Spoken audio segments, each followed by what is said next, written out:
నమస్తే, welcome to special focus. భయం పోవాలంటే నమ్మకం పెరగాల. భయం అంటే ఏంటో తెలియాలంటే ఇజ్రాయెల్ మొసాద్ గురించి వినాల. సినిమా స్టైల్లో చెప్పాలంటే అదో డెవిల్ టీమ్. ఇజ్రాయెల్ నిఘా వ్యవస్థ బలం అదే. చంపేయడం అంటే అలా ఇలా కాదు, ఆ చావు గుండెల్లో వణుకు పుట్టించాల. గొంతెత్తాలన్న ధైర్యాన్ని కూడా చంపేయాల. ఇలా ఉంటాయి ఇజ్రాయెల్ ఆపరేషన్స్. శత్రువుల్ని వరుస పెట్టి ఏరేస్తోందా దేశం. అది కూడా నీ ఇంటికొచ్చా, నీ నట్టింటికొచ్చా అన్నట్లు వాళ్ల డెన్లోనే సైలెంట్గా మట్టు పెట్టేస్తోంది. ప్రపంచంలో అత్యంత స్ట్రాంగ్ నిఘా వ్యవస్థ కలిగిన దేశంగా దూకుడు మీదున్న ఇజ్రాయెల్ తమ దేశం వైపు, తమ జనం వైపు చూస్తే భయం ఏంటో పరిచయం చేస్తామని ఒక్కో చావుతో ప్రూవ్ చేస్తోంది. మొన్న హమాస్, నిన్న హెజ్బొల్లా, ఇప్పుడు హౌతీ. శత్రువులను వెంటాడి వేటాడుతోన్న ఇజ్రాయెల్ ఒక్కొక్కరిని లేపేస్తూ గట్టి హెచ్చరికలు. ఇజ్రాయెల్ దూకుడు వెనక ఇంటెలిజెన్స్ పాత్ర ఏంటి? మొసాద్ ప్లాన్ ఆఫ్ యాక్షన్ ఎలా ఉంటుంది? ఇది జస్ట్ టీజర్ మాత్రమే.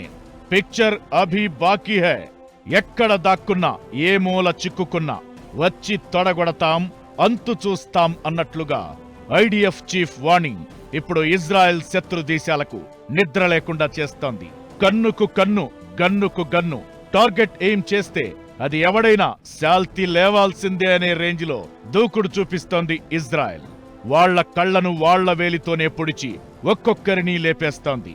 హమాస్ హనియే విషయంలో అదే జరిగింది. ఇప్పుడు హెజ్బొల్లా చీఫ్ నస్రల్లా హతం వెనుక డెడ్లీ ప్లాన్ అదే. అయితే ఇజ్రాయెల్ దూకుడు వెనక ఆ దేశ ఇంటెలిజెన్స్ కీ రోల్ ప్లే చేస్తోంది. ఎవరూ కంటికి కనిపించరు, ఏ సౌండ్ వినిపించదు. బుల్లెట్ ఎక్కడి నుంచి దూసుకొస్తుందో, బాంబు ఎక్కడి నుంచి ఎగిరి పడుతుందో తెలియదు. టార్గెట్ మాత్రం ఫినిష్ అవుతుంది. ఇలాంటి అద్భుతమైన, అభేద్యమైన ఇంటెలిజెన్స్ వ్యవస్థతో ఇజ్రాయెల్ శత్రువుల గుండెల్లో దడ పుట్టిస్తోంది. శత్రువులను లెక్కలేసి లెక్క చెప్పి మరీ లేపేస్తోంది ఇజ్రాయెల్. మొన్న హనియే, నిన్న హెజ్బొల్లా నస్రల్లాను ఖతం చేసింది. ఇప్పుడు హౌతీ స్థావరాలను టార్గెట్ చేస్తోంది. దీంతో 2 వారాలుగా లెబనాన్ పై ఇజ్రాయెల్ సాగిస్తున్న భీకర దాడులు మరో మలుపు తిరిగాయి. యెమెన్ పై మిస్సైళ్లు, బాంబుల వర్షాన్ని కురిపించిన ఇజ్రాయెల్ నిన్నటి వరకు లెబనాన్ను ఊపిరి తీసుకోనివ్వలేదు. రాజధాని బేరుట్ సహా పలు ప్రాంతాలపై విరుచుకుపడింది. మిలిటెంట్ గ్రూప్ హెజ్బొల్లాను నామరూపాలు లేకుండా చేయాలనే లక్ష్యంతో సాగిన వైమానిక దాడులవి. తాను అనుకున్న లక్ష్యాన్ని ఇజ్రాయెల్ సాధించింది కూడా. హెజ్బొల్లా చీఫ్ నస్రల్లాతో పాటు సదరన్ ఫ్రంట్ కమాండర్ అలీ ఖర్కీ, ఇతర కమాండర్లను కూడా లేపేసింది. హెజ్బొల్లాకు కంచుకోటగా భావించే దహియా ఏరియాను నేలమట్టం చేసింది. ఇప్పుడు తన దాడులను యెమెన్కు విస్తరించిన ఇజ్రాయెల్ హౌతీ స్థావరాలపై విరుచుకుపడుతోంది. హౌతీ ఆధీనంలో ఉన్న పోర్టులు, విద్యుత్ కేంద్రాలను లక్ష్యంగా చేసుకుని ఈ దాడులు సాగాయి. ఇజ్రాయెల్ దూకుడు వెనుక ఆ దేశ ఇంటెలిజెన్స్ సంస్థదే కీలక పాత్ర. శత్రువు జాడను గుర్తించేది, దారిని క్రియేట్ చేసేది ఇంటెలిజెన్స్ సంస్థ మొసాదే. 90% పని వాళ్లే కాని చేస్తారు. 10%లో ఇజ్రాయెల్ దళాలు అలా వెళ్లి శత్రువును ఇలా కొట్టేస్తాయి అంతే.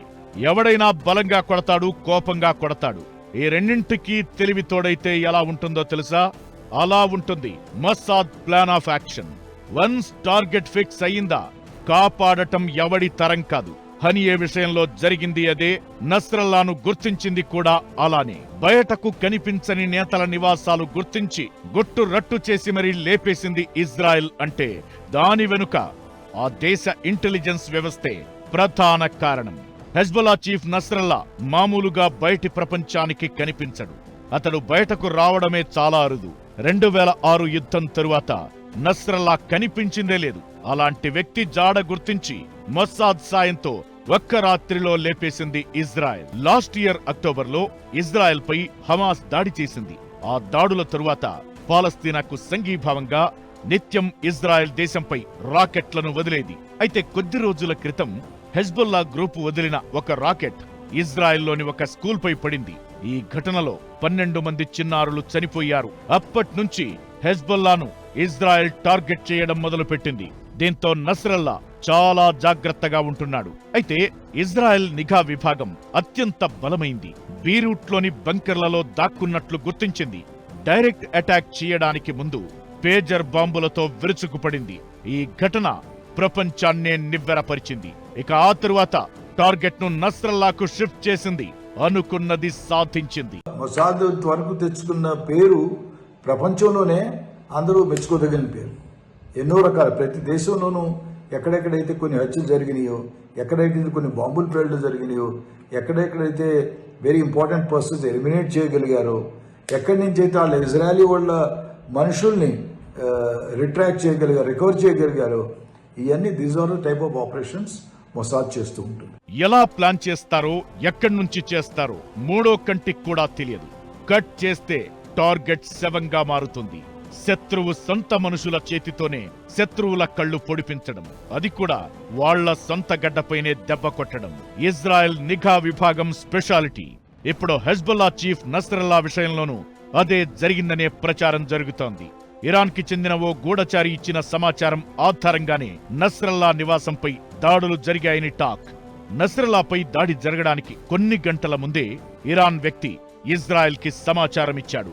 హెజ్బుల్లాకు చెందిన అనేక మంది ఉన్నత సభ్యులతో సమావేశం జరుగుతోందని, దీనికి నస్రల్లా కూడా వస్తున్నాడని బీరూట్ దక్షిణ శివారులోని హెజ్బుల్లా భూగర్భ ప్రధాన కార్యాలయంలో ఈ సమావేశం జరుగుతున్నట్లు ఇజ్రాయెల్ అధికారులకు ఇన్ఫర్మేషన్ ఇచ్చాడని ఓ రిపోర్ట్ చెబుతోంది.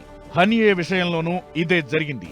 ఇద్దరు ఇరాన్ వ్యక్తులతో కలిసి 4 గదుల్లో బాంబులు ఫిక్స్ చేసి అతన్ని లేపేసింది మొసాద్. హెజ్బుల్లా చీఫ్ నస్రల్లాను చంపడానికి ఇజ్రాయెల్ ఏకంగా F-15 విమానాలు వేసుకుని ఆ దేశ గగనతలంలోకి వెళ్లి బాంబుల వర్షం కురిపించింది ఇజ్రాయెల్. ఎందుకింత కసి అంటే సావు భయం రేపాలి, శత్రువు వెన్నులో వణుకు పుట్టాలి. ఇజ్రాయెల్ చెబుతున్న సమాధానమిది. తమ భుజం వెనుక నుంచి మొసాద్ అనుక్షణం తమను గమనిస్తోందన్న భయం, వదిలిపెట్టదన్న వణుకు వారిలో ఉండాలని బహిరంగంగానే చెబుతోంది. To see the invisible and do the impossible, ఇది మొసాద్ ట్యాగ్ లైన్. నిఘా వ్యవస్థల్లో ప్రపంచంలోనే the best Mossad. Israel Palestine పోరులో ఎంతమంది బలవుతున్నా, ఎన్ని దేశాల నుంచి హెచ్చరికలు వచ్చినా మొసాద్ తన పని తాను చేసుకుంటూ వెళ్తోంది. దేశ ప్రయోజనాలు మినహా మరేదీ ముఖ్యం కాదంటూ దూసుకెళ్తోంది. ఇజ్రాయెల్ ప్రతి అడుగు జాగ్రత్తగా పడేలా చూస్తోంది మొసాద్. ఇజ్రాయెల్తో గేమ్స్ ఆడితే శాల్తీ గల్లంతే. మొసాద్ పేరు వింటే శత్రువులకు ముచ్చెమటలు. టార్గెట్ చేస్తే ఆధారాలు కాదు కదా, కనీసం బాడీ కూడా దొరకదు. ఇరాన్, లెబనాన్, హెజ్బుల్లాపై వార్లో కీలక పాత్ర. ఇజ్రాయెల్ నిఘా నెట్వర్క్ చాలా స్ట్రాంగ్. తమ దేశానికి, తమ పౌరులకు, యూదులకు హాని కలిగించిన ఏ ఒక్కరిని వదిలిపెట్టదు. ప్రపంచంలో ఏ మూలకెళ్లినా, ఎంత నక్కి దాక్కున్నా పసిగట్టి మరీ పనిపడుతుంది. తమ దేశంపై దాడి చేయడం కాదు, చెయ్యాలన్న ఆలోచన వచ్చినట్టు తెలిసినా వెంటాడి వేటాడి చంపుతుంది. ఇజ్రాయెల్తో గేమ్స్ ఆడే యత్నం చేసే ఎవరైనా సరే మొసాద్ నుంచి తప్పించుకోలేరు. మిడిల్ ఈస్ట్ లో తీవ్రవాద గ్రూపులకు, పాశ్చాత్య దేశాల్లో ఇజ్రాయెల్ కోవట్టులకు మొసాద్ పేరు వింటేనే ముచ్చెమటలు పట్టేస్తాయి. ప్రపంచంలోనే అత్యంత పవర్ఫుల్ ఇంటెలిజెన్స్ ఏజెన్సీగా మొసాద్ కు పేరు. ఇజ్రాయెల్ పొలిటికల్ ఇంటెలిజెన్స్ సర్వీస్ గా 1947లో ఏర్పడిన ఈ స్పై ఏజెన్సీ ఇప్పుడు ఇజ్రాయెల్ చేసే యుద్ధాల్లో కీలక పాత్ర పోషిస్తోంది. లెబనాన్లో హెజ్బుల్లా తీవ్రవాదులు వాడుతున్న పేజర్లు వేల సంఖ్యలో పేలిపోయాయి. ఇది ఎలా జరిగిందో అర్థం చేసుకుని తేరుకునే లోపే లెబనాన్, బీరూట్ తో పాటు దక్షిణ లెబనాన్లో భారీ సంఖ్యలో వాకీ-టాకీలు పేలాయి. ఇరాన్ మద్దతున్న హెజ్బుల్లాపై హఠాత్తుగా ప్రారంభమైన ఈ సీక్రెట్ దాడులు అంతే సాధారణంగా ముగిశాయి. ఎవరు చేశారు, ఎందుకు చేశారన్నది అందరికీ తెలిసిన విషయమే అయినా పూర్తి స్థాయిలో ఆధారాలు లేవు.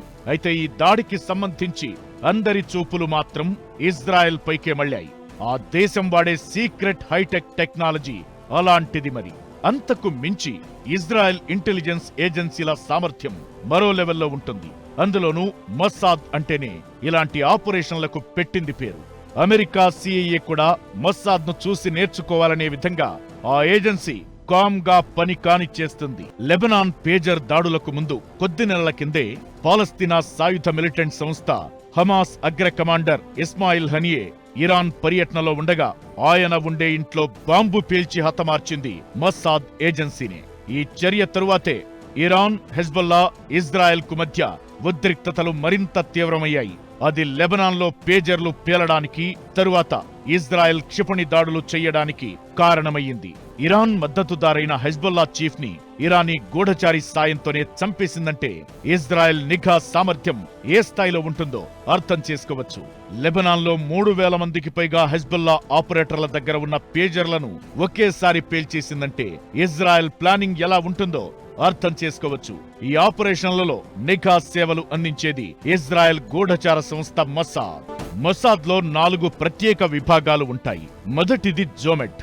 విదేశాల్లో గూఢచర్యం నిర్వహించే కేస్ ఆఫీసర్లు ఈ విభాగం కింద పనిచేస్తారు. వారిచ్చే సమాచారం ఆధారంగా పనిచేసే విభాగం కేసరియా. ఈ విభాగం విదేశీ గడ్డపై ఆపరేషన్లను నిర్వహిస్తుంది. ఈ విభాగం కింద కిడోన్ యూనిట్ ఉంటుంది. శత్రువులను మట్టుబెట్టే అసాసిన్లతో కూడిన బృందమిది. మూడోది కెషత్ విభాగం. ఇది ఎలక్ట్రానిక్ నిఘా విభాగం. శత్రువుల సమాచార ప్రసారంపై నిఘా వేస్తుంది. వాళ్ల కాల్స్ ను ట్రాప్ చేసి ఎప్పటికప్పుడు సున్నితమైన సమాచారాన్ని తెలుసుకుంటుంది. ఇక చివరిది విదేశీ గడ్డపై విధ్వంస చర్యలకు పాల్పడే మెత్సాదా అనే ప్రత్యేక విభాగం. ఇలా 4 విభాగాలతో పకడ్బందీగా ఉన్న మొసాద్ చేతుల్లోంచి తప్పించుకోవడం అంటే దాదాపు అసాధ్యమే.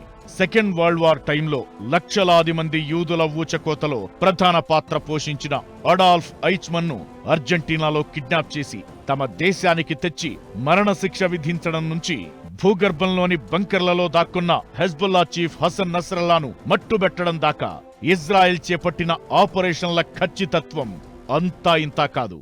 1939 నుంచి 45 వరకు రెండో ప్రపంచ యుద్ధం జరిగితే ఆ 44-45 మధ్య కొన్ని లక్షల మంది యూదుల్ని అంటే జూయిష్ పీపుల్ని గ్యాస్ ఛాంబర్స్లో పెట్టి హిట్లర్ హతం చేయటం, వాటికి ప్రతీకారంగా మొసాద్ ఇప్పటికి కూడా ఎక్కడెక్కడ నాజీ వార్ క్రిమినల్స్ ఎక్కడున్నా కానీ ఎత్తి పట్టుకొని అందరినీ ఎలిమినేట్ చేసిన సందర్భం మనందరికీ ప్రపంచంలో అన్ని దేశాలకి తెలుసు.